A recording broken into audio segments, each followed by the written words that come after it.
Second D-Day this past weekend. Lost and stuck in pain. I spent my childhood fantasizing about a life mate, someone who would be with me forever, someone who would be there for me come hell or high water.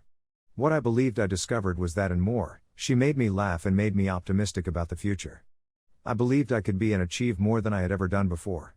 The passion and romanticism were unlike anything I'd ever experienced before. 5 years later, I experienced D-Day, which I believed would be the worst day of my life. I discovered that she had many lovers during the duration of her relationship. I didn't even capture her, she confessed because her guilt had gotten the best of her. She begged pardon and vowed to do better in the future. I was at a loss for words, and our church family pressed me to forgive her. That if I forgiven her and showed her God's redemptive love, she would be able to repent and God would restore our marriage. For the first year, my life seemed like a living nightmare, but I persevered. I welcomed her back into my bed, but I never used it against her, never whined about my suffering, and never attempted to make her feel worse. My priest told me that it was my responsibility as her husband to consider how she felt, how difficult it must have been to confess, and so forth, but, with a lot of patience and effort, I eventually got through. When I requested for therapy, she made me feel bad, so we had to do it all on our own.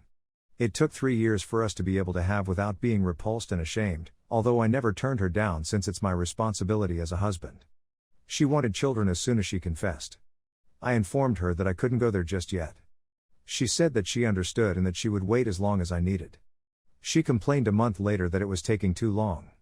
I was blamed for dragging things out and delaying down the healing process. After being away for a time, I asked her directly this weekend whether she'd been cheating again. She hesitated a long time before saying yes. I inquired whether she wanted a divorce, and she responded no, she wants to work things out. She did concede, though, that she wouldn't blame me if I left her, and that I wouldn't be able to get over it anyhow. Even if I just got an hour of sleep owing to the adrenaline and discomfort in my chest, I still have to go to work and keep a straight face. I'm hardly able to function as a human being. I seldom ever weep, even the first time she confessed I only cried twice. That is not something I am proud of, it is just a truth. I've wept at least once a day since she told me. Every time I get back up and recover my breath, something comes to mind that I'll never be able to appreciate again because of her. I want to leave her, but I don't want to lose what I believed I had, even if it was never really mine. I was at a point where I didn't simply accept having children, I want them, yearn for them. And if I ever have them again, it will be with someone else. Someone with whom I have not spent the previous 11 years of my life. And I can't bear the thought of being with another person after it took me so long to trust the first time. Then the ache comes back. And I sobbed. And I lament the life I won't have. A number of my pals, one of whom went through the same situation a few years ago, have been assisting me. He continues telling me that it will hurt for a long time, but that it will get better. Logically, I acknowledge that is real, but it hurts so much that it's difficult to believe. Edit, a comprehensive update will follow shortly, but for now, I'd want to offer a few words. First and foremost, I am stunned by the outpouring of love you have all shown me. I was extremely affected by the numerous responses that were full of empathy, support, and wisdom. Second, I'd want to thank everyone for assisting me in gaining perspective. I actually thank God that we no longer have children. In addition, I have quit my church, looking for a new one. I've told my family about it, and they've been quite supportive. Update, thank you everyone so much for your support. I know it's only been a week, and I know there will be many more ups and downs, but the previous time I went through this, I never considered asking for assistance or knowing where to seek. I fought for years and kept coming back to the same area. I post a lot on here, generally when I'm completely lost in the fog and unable to handle the agony. The most remarkable part, however, is that I always got precisely what I needed, plus so much more. So, here's the latest, I foolishly attempted to assist her in reconciling once again. She revealed her real colors by refusing to make a very modest concession because it would be cruel to her coworkers to need someone to change shifts with her with just a week to prepare. She should consider herself quite fortunate to have gotten off so lightly. I was wounded and rejected, so I came to this sub and revealed all of my foolishness, pain, and weakness, and was supported, empathized with, called out on my BS, and continually given the obvious advice, she's not going to change, she doesn't care about me, and I need to go on. I called a lawyer to begin mediation, a legal method for divorce that may avoid going before a court, including a single lawyer, saves time and money if it works, with the understanding that if my STBX drags her feet in any way, I would go directly to NC, file, and serve her. I informed my friends and family, and they have all been very supportive, much above my expectations. I'm going to get through this, and I can't thank you all enough for putting me on the correct track, because my chump ass was never going to do the right thing on his own. Update 2. So, there's some good news and some negative news. First, the bad news. I was tired and stumbled a little. In a recent article, I noted that we now live many hours apart for work, and that I invited her to come visit me so that we could talk things over. When she answered no, I began calling attorneys. I spent the weekend attempting to mentally and emotionally move on, only to be surprised a few days later when she came on my door, crying and desperate to make things work. I was at a loss for words and just allowed her in.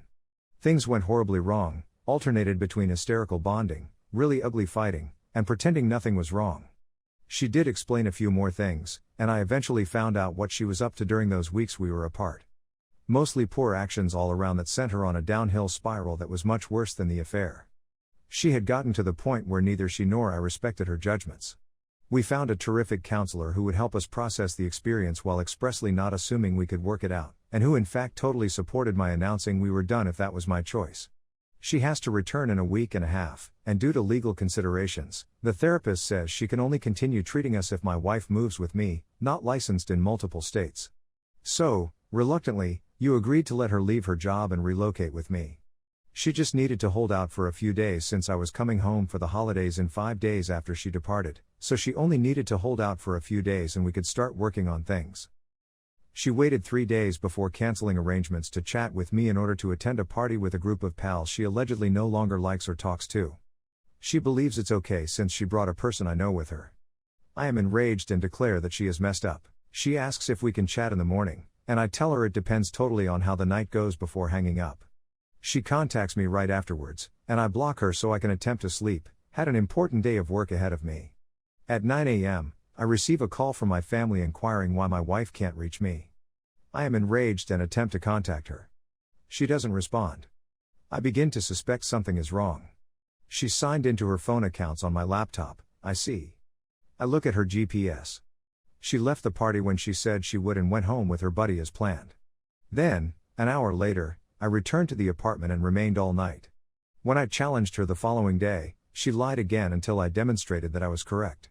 She attempted to accuse me of violating her privacy, but I refused to let her shift the topic.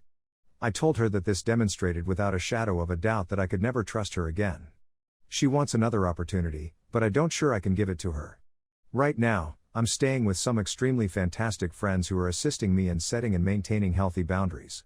Hopefully, there will be no such blunders in the future. I was ashamed to update since I had been doing so great and then botched it. Back to the divorce crusade.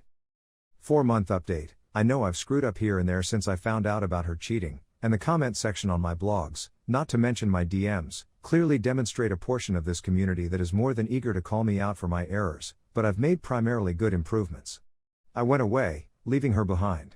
She spent the first several months pleading with me for another opportunity, and although I had moments of weakness, I didn't show it. I was successful in increasing the space between us. We haven't communicated much in the last 2 months. There are a number of things that require some limited communication, which could be done through lawyers but is easier to do over text. We stopped arguing, she stopped attempting to reclaim me, and she even let me keep the great bulk of marital assets. My family originally backed her.